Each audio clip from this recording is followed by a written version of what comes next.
Amaram cinema തിയേറ്ററിൽ release ചെയ്തിരിക്കുകയാണ്. അപ്പോൾ നമ്മൾ അതിനെക്കുറിച്ചൊരു എപ്പിസോഡ് നമ്മൾ ചെയ്തിരുന്നു. അതിൽ അശോകൻ്റെ വേഷത്തിലേക്ക് മറ്റൊരു നടൻ അഭിനയിക്കാനിരുന്നിരുന്ന കഥയൊക്കെ നമ്മൾ പറഞ്ഞിരുന്നു. അപ്പോൾ അമരത്തെക്കുറിച്ച് എത്ര പറഞ്ഞാലും തീരില്ല. അത്രയധികം ഒരുപാട് കഥകളും എന്താ പറയുക, നമുക്ക് നമ്മുടെ എല്ലാവരുടെയും ഫേവറേറ്റ് ആണ്. അതിലെ പാട്ടുകളായാലും സിനിമയായാലും ഒക്കെ.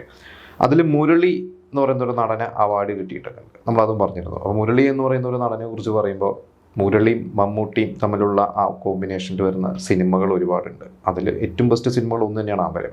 അപ്പോൾ ഇവരുടെ ഒരു ബന്ധത്തെക്കുറിച്ചും ഒക്കെ മമ്മൂക്ക തന്നെ പറഞ്ഞിട്ടുള്ള കുറേ കാര്യങ്ങളുണ്ട്. ഇവർ ഒരുമിച്ച് അഭിനയിക്കാനിരുന്നിരുന്ന പല സിനിമകൾ, മുരളി മാറിയ സിനിമകളുണ്ട്. അപ്പോൾ എനിക്കറിയാവുന്ന കുറച്ച് കാര്യങ്ങൾ അതാണ് ഇന്ന് ഷെയർ ചെയ്യാൻ പോകുന്നത്. ഇപ്പം മമ്മൂക്ക ഒരു ഇൻ്റർവ്യൂവിൽ, നമ്മുടെ സംവിധായകൻ രഞ്ജിത്തിനായിട്ടുള്ള ഇൻ്റർവ്യൂവിൽ, കുറേ കാലം മുമ്പുള്ള ഒരു ഇൻ്റർവ്യൂ, അതിപ്പോഴും യൂട്യൂബിലൊക്കെ കിടക്കുന്നുണ്ട്, കൈരളിയിലാണ് അത് വന്നത്. അതിൽ മമ്മൂക്ക പറയുന്നുണ്ട് മുരളിയായിട്ട് ഉണ്ടായിരുന്ന ഒരു ബന്ധം, പക്ഷെ ഒരു സുപ്രഭാതത്തിൽ മുരളി മമ്മൂക്കയായിട്ട് തമ്മിൽ തെറ്റി. അതായത് അവർ പിണക്കത്തിലായി, പിന്നെ മിണ്ടിയില്ല. അതിൻ്റെ കാരണം പക്ഷെ മമ്മൂക്കയ്ക്ക് അറിയില്ല. മുരളി പെട്ടെന്ന് വിട്ടുപോയി, പ്രതീക്ഷിക്കാതെ വിട്ടുപോയി എന്നുള്ളതൊക്കെയാണ് മമ്മൂക്ക പറഞ്ഞത്. അപ്പോൾ എന്താണ് കാരണം നമുക്കറിയില്ല. പക്ഷെ മമ്മൂക്ക തന്നെ പറഞ്ഞിട്ടുണ്ട് ഇവർ തമ്മിലുള്ള ഒരു ബന്ധം, അതായത് ഇവർ സുഹൃത്തുക്കളായിട്ട് അഭിനയിക്കുകയാണെങ്കിലും ഇവർ ശത്രുക്കളായിട്ട് അഭിനയിക്കുകയാണെങ്കിലൊക്കെ ഭയങ്കര ഒരു ഇമോഷണൽ ഒരു ബോണ്ടിങ് അവർക്ക് തമ്മിലുണ്ട്. ആ ഒരു ക്യാരക്ടേഴ്സിനും അങ്ങനെയുണ്ട് എന്ന് പറയാറുണ്ട്. അപ്പോൾ അമരം സിനിമ നമുക്കറിയാം, അതിൽ അവർ രണ്ട് മുരളിക്ക് പകരം ആ ഒരു വേഷം വേറെ നടന്മാരൊക്കെ അഭിനയിച്ചാൽ ഗംഭീരമാവും. പക്ഷേ നമുക്ക് വേറെ ആരും അത് ചെയ്താൽ നന്നാവില്ല എന്ന രീതിയിലാണ് അതിൽ മുരളി പെർഫോം ചെയ്തിട്ടുള്ളത്. ഇവർ രണ്ടുപേരും തമ്മിലുള്ള ആ ഒരു ബന്ധവും ആ കഥാപാത്രത്തിൻ്റെ ബന്ധവും അവരുടെ ഒരു കെമിസ്ട്രിയൊക്കെ അത്ര ഗംഭീരമായിട്ടാണ് അത് വർക്കായിട്ടുള്ളത്. പിന്നെയും കുറേ സിനിമകൾ നമുക്ക് എടുത്തു പറയുകയാണെങ്കിൽ ഇവർ ഒരുമിച്ച് അഭിനയിച്ച സിനിമകളുണ്ട്. അതിലിവർ ചേട്ടനും അനിയനായിട്ട് അഭിനയിച്ച 1000 നാവൂർ അനന്തൻ എന്ന് പറയുന്നൊരു സിനിമയുണ്ട്, തുളസിദാസ് സംവിധാനം ചെയ്ത. അതങ്ങനെ ഭയങ്കര ഹിറ്റ് സിനിമയൊന്നുമല്ല, ഭയങ്കര ബ്ലോക്ക് ബസ്റ്റർ ഒന്നുമല്ല. പക്ഷേ അതൊരു ഇവരുടെ ഒരു കോമ്പിനേഷൻ നല്ല ഒരു ചേട്ടൻ അനിയനായിട്ട് വന്നൊരു, കാരണം മമ്മൂക്കയുടെ ചേട്ടൻ ആയിട്ട് അഭിനയിക്കുക എന്ന് പറഞ്ഞു കഴിഞ്ഞാൽ നമുക്ക് മുരളി ആണെങ്കിൽ അത് ഓക്കെയാണ്. അങ്ങനെയായിരുന്നു അന്ന്. പിന്നെ കിങ് എന്ന് പറയുന്നൊരു സിനിമ, അതിൽ ശരിക്ക് വില്ലനാണ് നമുക്കറിയാം, പക്ഷെ ശക്തമായിട്ട് കട്ടയ്ക്ക് നിൽക്കുന്ന ടൈപ്പ് ഓഫ് വില്ലനും നായകനുമാണ് അതിലെ. എന്താ പറയുക, മമ്മൂക്കയുടെ കളക്ടറുടെ കഥാപാത്രവും അപ്പുറത്തുള്ള ആ ഒരു MP-യുടെ ക്യാരക്ടറൊക്കെ ആയിട്ടുള്ള മുരളിയുടെ ക്യാരക്ടറൊക്കെ. പിന്നെ ട്രൂത്ത് എന്ന് പറയുന്ന ഒരു സിനിമ പെട്ടെന്ന് എൻ്റെ മനസ്സിൽ വരുന്ന സിനിമകളാണ്. ഒരുപാട് സിനിമകളുണ്ട്. ട്രൂത്തിലും ഇതേപോലെ തന്നെ മുരളി അവസാനം നമുക്കറിയാം അതിൻ്റെ ഒരു സസ്പെൻസും കാര്യങ്ങളൊക്കെ ഉള്ള ഒരു ക്യാരക്ടേഴ്സാണ്. ഇവർ രണ്ടുപേരും ശരിക്കും ഒരുമിച്ച് അഭിനയിക്കേണ്ടിരുന്ന കുറേ സിനിമകളൊക്കെ ഉണ്ട്, പക്ഷെ അഭിനയിക്കാൻ പറ്റാതെ പോയതൊക്കെ ഉണ്ട്. അതിലൊന്ന് പ്രധാനമായിട്ടുള്ളത് പപ്പയുടെ സ്വന്തം തപ്പൂസ് എന്ന് പറഞ്ഞ 92 നമുക്കറിയാം, 92 ഓണത്തിന് ഇറങ്ങി അന്ന് ഓണം വിന്നറായതാണ്. അപ്പുറത്ത് ലാലേട്ടൻ്റെ യോധയും അദ്വൈതമൊക്കെ ഉണ്ടെങ്കിലും ഓണം വിന്നറായ ഒരു സിനിമ തന്നെയായിരുന്നു പപ്പയുടെ സ്വന്തം തപ്പൂസ്.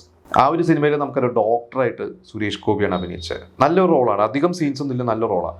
അത് ശരിക്കും അന്ന് മുരളിയായിരുന്നു. മുരളി അഭിനയിച്ച് തുടങ്ങിയെന്തോ കുറച്ച് ദിവസം അഭിനയിച്ചിട്ട് മുരളിക്ക് വേറെ സിനിമയുടെ തിരക്കുകൾ. അന്ന് നമുക്കറിയാം മുരളി നായകനായിട്ട് അഭിനയിച്ച് തുടങ്ങിയ ഒരു സമയമാണ് 92 എന്ന് പറയുന്ന വർഷം. പിന്നെ കുറേ കാലം അദ്ദേഹം നായകനായിട്ടും സഹനടനായിട്ടൊക്കെ അഭിനയിച്ചിട്ട്, പക്ഷേ നായകനായിട്ട് ഒരുപാട് സിനിമകളുണ്ട്. ആ ഒരു സിനിമകളെക്കുറിച്ച് നമുക്ക് ഒരുപാട് എപ്പിസോഡ്സ് ചെയ്യാനുണ്ട്. ആധാരം എന്ന് പറയുന്ന ഒരു സിനിമയൊക്കെ സ്റ്റേറ്റ് അവാർഡൊക്കെ കിട്ടിയ സിനിമയാണ് അതൊക്കെ. അപ്പോൾ ആ ഒരു വർഷമാണത്. അപ്പോൾ അതിൽ മുരളി അഭിനയിച്ച് കുറച്ച് കാലം അഭിനയിച്ച് പോയ ശേഷം, കുറച്ച് ദിവസം അഭിനയിച്ച് മാറിയ ശേഷമാണ് പകരം സുരേഷ് ഗോപി എന്ന വേഷം ചെയ്തത്. ഇതുപോലെ തന്നെ മറ്റൊരു സിനിമയാണ് പാതേയം. അത് എത്രത്തോളം സത്യം ഉണ്ടെന്നറിയില്ല, ഞാൻ ഇവിടെ വായിച്ചിട്ടുണ്ട്. അതാണ് ഇതേപോലെ തന്നെ മുരളിയാണ് ആ വേഷത്തിലേക്ക് വിളിച്ചത്. പക്ഷേ ഈ പറഞ്ഞ പോലെ തന്നെ മുരളി അതിൽ അഭിനയിച്ചില്ല. പകരം അന്ന് ഫീൽഡിൽ നിന്ന് മാറി നിന്നിരുന്ന, അതായത് അഭിനയ രംഗത്തോട്ട് മാറി കൃഷിയൊക്കെ ആയിട്ട് നിന്നിരുന്ന ലാലു അലക്സിനെയാണ് തിരിച്ചു കൊണ്ടുവന്നിരുന്നത്. അത് ഈ പറഞ്ഞ പോലെ മമ്മൂക്കയുടെ ഒരു സൗഹൃദമാണ്. കാരണം മമ്മൂക്കയും സിനിമയിൽ വരണതിന് മുമ്പ് സിനിമയിൽ വന്ന ആളാണ് ലാലു ലക്സ്. പിന്നീട് ഇവർ ഒരുമിച്ച് എത്രയോ സിനിമകളിൽ അഭിനയിച്ചു. ഇവരുടെ സുഹൃത്തുക്കളായിട്ടും വില്ലനായിട്ടും ഒക്കെ അങ്ങോട്ടും ഇങ്ങോട്ടൊക്കെ ഇവർ കൊടുത്തു വാങ്ങിയൊക്കെ അഭിനയിച്ചിട്ടുള്ളതാണ്. അങ്ങനെ മമ്മൂക്കയുടെ സജഷനായിരുന്നു ലാലു ലക്സിനെ എന്നാ റോളിലേക്ക് കൊണ്ടുവരാമെന്ന് പറഞ്ഞിട്ടാണ് പാതയം എന്ന് പറഞ്ഞ സിനിമയിൽ ലാലു ലക്സ് വരുന്നത്. അത് എനിക്ക് തോന്നുന്നു അത് ലാലു ലക്സിൻ്റെ ഒരു ടേണിംഗ് പോയിന്റ് ആയിരുന്നു. അവിടെ നിന്ന് അങ്ങോട്ട്, അതായത് 91 ആയപ്പോൾ തന്നെ അഭിനയത്തിനൊക്കെ ഒന്ന് മാറി നിന്ന ലാലു ലക്സ് ഈ പറയുന്ന 93 ആയപ്പോൾ പാതയത്തോടെയാണ് തിരിച്ചു വന്നത്. അപ്പോൾ അത് പിന്നെ വേറൊരു, നമ്മൾ ഈ പറഞ്ഞ മമ്മൂക്ക മുരളി എന്ന് പറഞ്ഞൊരു കോംബോ പോലെ തന്നെ ശക്തമായിട്ടുള്ളൊരു കോംബോ ആയിട്ട് നമുക്ക് ഈ ലാലു ലക്സ് മമ്മൂട്ടി കോംബോ നമുക്ക് ഭയങ്കരമായിട്ട് ഫീൽ കിട്ടിയിട്ടുള്ള ഒരു കോംബോയാണ്. അതിനുശേഷം അവർ ഒരു വേറെ സിനിമകളിലൊക്കെ അവർ ഒരുപാട് അഭിനയിച്ചിട്ടൊക്കെ ഉണ്ട്. അപ്പോൾ ഇതാണ് എനിക്ക് പെട്ടെന്ന് മുരളി എന്ന് പറയുന്ന ഒരു നടനെ, അമരം എന്ന് പറയുന്ന സിനിമ നമുക്ക് ഒരിക്കലും മുരളി എന്ന് പറഞ്ഞ നടനെ നമുക്ക് മറക്കാൻ പറ്റില്ല. മുരളി എന്ന് പറയുന്ന നടനെ കുറിച്ച് മമ്മൂക്കയായിട്ടുള്ള ബന്ധത്തിനെ കുറിച്ച് പറയേണ്ടി വരും.